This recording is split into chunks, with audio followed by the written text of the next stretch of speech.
কাকা তুমি এটা কি করলা? মানছি রে কেমনে খাবো? একদম চুপ করে থাকবি। মানছি কেটে দেখছে, চুপ করে থাক। কত মানুষ ভেজাল খাইতেছে, আরে তো আমার মুখ একটু ফান পড়ছে। কি হয়েছে? না কাকা তারপরে তোমার মরতে বসছি। তুমি বেশি কথা কস, চুপ করে থাক। আসসালামু আলাইকুম আঙ্কেল, শরবত এক গ্লাস কত? শরবত এক গ্লাস নিবা? জি। কাকা আনে শরবত দশা বাদ দিন, এলাকা রাখেন শুন না কেন দিয়া আনে রে একশো সিন না একশো ফুলা। হ্যাঁ আমার একশো ফুলা? এই তুমি গরিবের ফুলা? তোমার বা না তেমন একটা লোক ভালো আছিল। তাহাই স্কুল জীবনে তোমার আম্মা মানে কথা দিছিল, তোমার আম্মা মানে ঘর সংসার করবো, তোমার নাহলে একটা ফুলা আমারও, তুমি আমার আব্বা ডাকবা। ওই কবল আর হইল না। আচ্ছা যাই হোক, তোমার আমি এক গ্লাস শরবত খাওয়ামো, তুমি আমার একবার আব্বা ডাকবা। খারো তোর ব্যবস্থা করতেছি।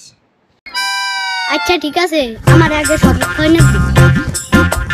অবশ্যই তোমার আমি শরবত খাইতাম না।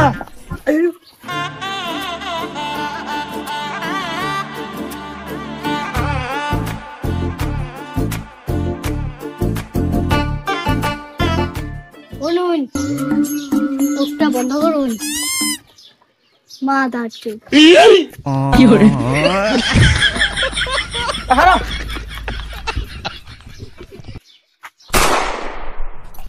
সম্মানিত পথচারী ভাই বোনেরা, আপনারা যারা তীব্র গরমে শরীরটারে খরেন্ডা ফাটের মতো ফাইট দিয়ে ফেলেছেন, আপনাদের কথা চিন্তা করে বিভিন্ন রকম গাছ গাছরা কাপ আছরা দিয়ে তৈরি করেছি আমি উন্নত মানের একটি শরবত।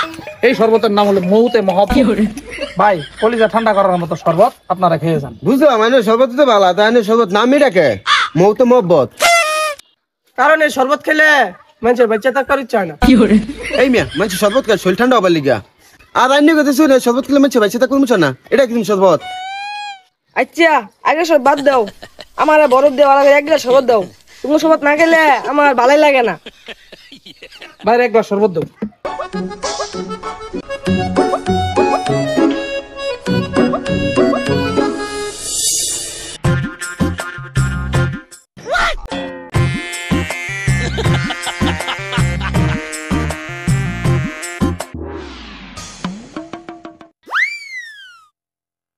অসম্ভব, আমি এসব খেতাম না।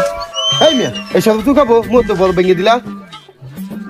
সেটা সন্দেহ করছিলাম, তোরা কইলাম হাত দিয়া বরফটা ভাঙ্গা দে, তুই এই দাঁতের ভিতরে ঢুয়াই দিলি, ঢুয়াইয়া বরফ ভাঙলি।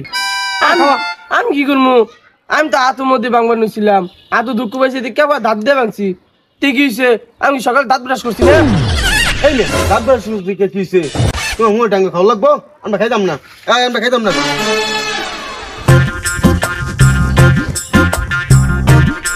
তোর ব্যবসা করলে ব্যবসা আমার 12 বাতি জ্বলবো। তুই যদি ব্যবসা মধ্যে আস, তোর আমার ব্যবসা করে রাখবো। যা যা, তোর আমার ব্যবসার দরকার নাই। হ্যাঁ তোর ব্যবসা করাইতেছি, তোর ব্যবসা ভুয়া দিয়ে দিবি। যাও, কি করো যাও, একটা সিলভার হইতে না যাও। একদম কি করছে? এই ধরুন দেখ লাশের বরফ দিয়া শরবত দলে ব্যস্ত আছে।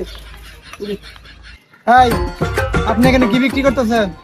কন্যাকে কি ব্যস্ত আছেন? কন্যাকে স্যার আমি নিজে ডেরিংতে পানি আনি, ওই পানি দিয়া শরবত দানে মানুষে খাওয়া। আর এই বরফটা হলো লাশের বরফ। তুই আমার পেমেন্টটা করতে হইলি? হ্যাঁ আপনি কথা বলেন না কেন? না স্যার, মনে করেন যে আসলে পানির খুব সংকট, তো পানি সহজে পাওয়া যায় না। আরে আজব তো, মনে করবো কেন? দেশে কি পানির অভাব নাকি? আরে বরফ কোথা থেকে আনছেন? মনে করেন যে আপনি বরফ, আবার মনে করবো কেন? মনে করে বাদ দিয়ে কথা বলেন। মনে করেন যে স্যার বরফ তো অনেক খারাপ কেমন লাগে, ব্যবসা বুঝায় না। আবার মনে করেন, আপনাকে বললাম মনে করেন রাইখে কথা বলতে। আপনি বরফগুলো কোথা থেকে নিয়ে আসছেন? লাশের বরফ নিয়ে আসছেন, আমার কাছে ইনফরমেশন আছে। আপনি তো মারাত্মক অপরাধ করছেন স্যার, ওনার একটা ব্যবস্থা করতে হবে। না স্যার, মনে করেন যে আবার মনে করেন, ভারী বেয়াদব লোক। এলাম সাহেব, পুলিশকে ফোন লাগান।